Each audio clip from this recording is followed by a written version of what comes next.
Everybody, this will be a video on how to draw support and resistance lines. Support and resistance lines are the very basics, and I believe every trader should really master these down, as it can be a point of where you want to take profits, where you can enter a trade, where you want to set your stop loss, where to take partial profits at, and it can really build onto every trader's career. So make sure to like the video and subscribe if you haven't already. Anyways, what I like to do usually is start off with the monthly time frame and then work my way down towards the daily time frame. So I'll start off with the monthly time frame. I'll then go to the weekly time frame, and then I'll go off to the daily time frame. And I do like to organize each time frame into its own separate folder. And usually the larger the time frame support or resistance, the more powerful or more accurate or more respected it's going to be. But anyways, mainly the monthly, weekly, and daily ones are pretty well respected. I do like to use these lines as support and resistance as confluence and not just a set alone trading pair. So just keep that in mind. Anyways, the main thing that you want to be looking for when identifying a possible support and resistance is that you want to see a change in direction of price reacting to it and then kind of bouncing off of it. So we're going to start off with the monthly and just map out the top right here.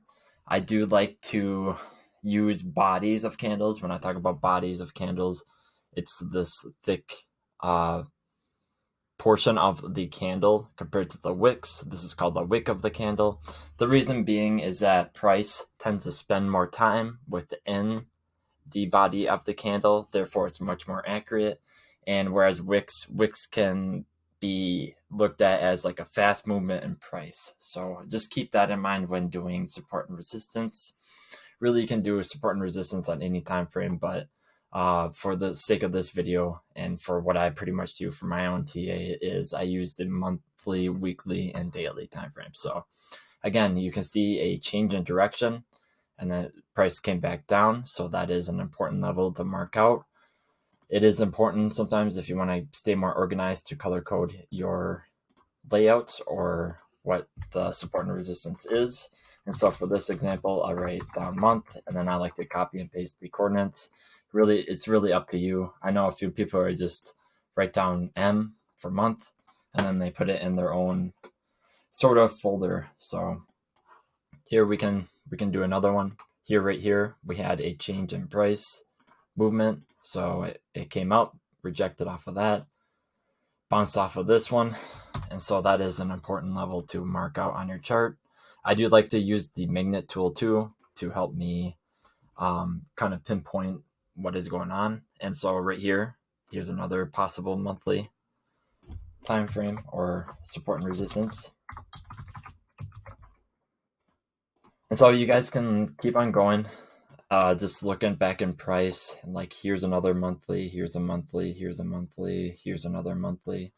Another good thing to keep in mind though too is that at the same time you don't want to have price touch the monthly. So for example, if price does break through this monthly at 38,492 and it does bounce off of it or whatnot, it means the level will be much more weaker. And a general rule of thumb when doing any support and resistance is that the more the times the price tests that specific support or resistance line, whether it be Fibonacci, but in this case we're just doing monthly support and resistance, the weaker and less well respected in the future the line or support and resistance will be. So that is just a general rule of thumb.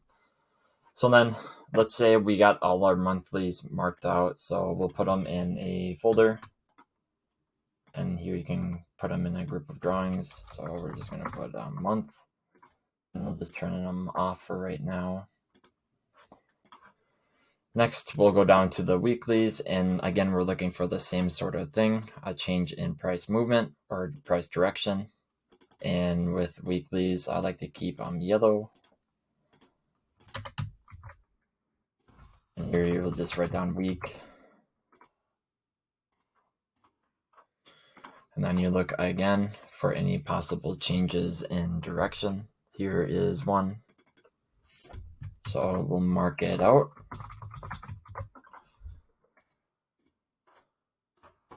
Looking again for another change in direction.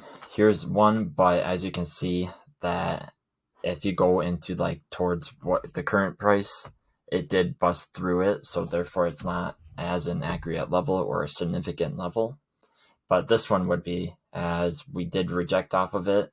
And now if we do end up, I guess for an example, do end up pumping again from here, this could be looked at as a significant level until it breaks through it. And then I would probably write a note to myself or delete the level together. And what you can do is just say tapped weekly or some other thing. But until it does break, a price does break through this level, it is a significant level to keep on your chart. So here again, change in direction. This can be looked at as another potential weekly support and resistance line right here.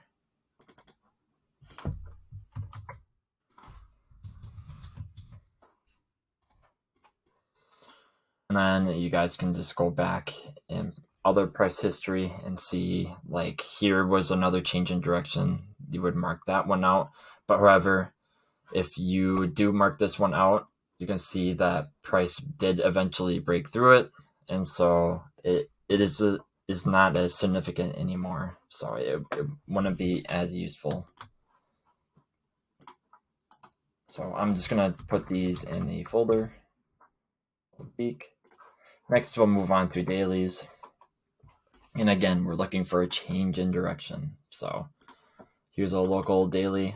I like to keep my dailies orange, just a personal preference. So we're going to do that. Map out day. And then you can see possibly right here we had another daily, but that got tapped as price did break through it. So it's not as significant.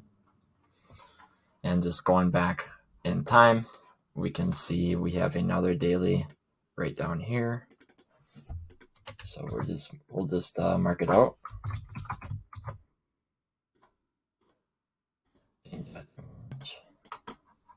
All right. So then we can see we have a significant one down here.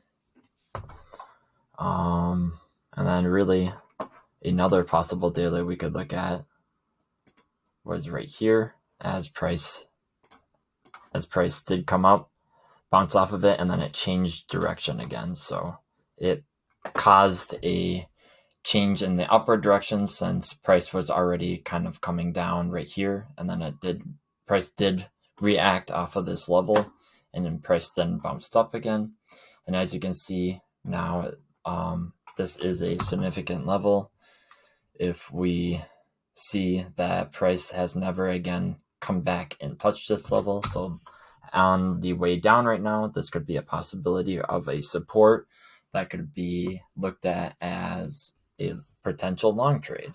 And again, I do like to use Confluence with these, and I don't trade just the levels based off just off of their own. So what you guys can also do when you're done mapping out all your daily, weeklies, and monthlies, you want to look for Confluence or price or spots of where the lines are just kind of lining up. And so you can see right here, this is an important zone of support as we're getting a daily and a weekly together along with a monthly support, all in the kind of same zone. So this could be looked at as a strong support. Another thing to look at is a possible resistance right up here, where we're getting a daily level and a weekly level all kind of in the same zone. So this could be looked at as a potential resistance or something you want to look for to take profits at when you're at a long or looking to short. So basically that's pretty much it. Again, I encourage you to go out and practice this. This does take more time to get used to, and make sure to always mark out the support and resistance based off the bodies of the candle and not just the wicks, because price tends to spend more time within a body of a candle. Therefore, more price action is traded at that level, and it makes it much more accurate. Also, just a general rule of thumb with support and resistance when marking these out on the daily, weekly, and monthly, and you can even do lower levels if you want. I know people who do the 4-hour, but just to keep in mind is that you want to look for a change in direction of price. So again, thank you guys for watching. Make sure to like and subscribe. Plus, I'll leave a link to a free Discord where we have myself and other traders posting their trades of various assets. Thanks. Bye.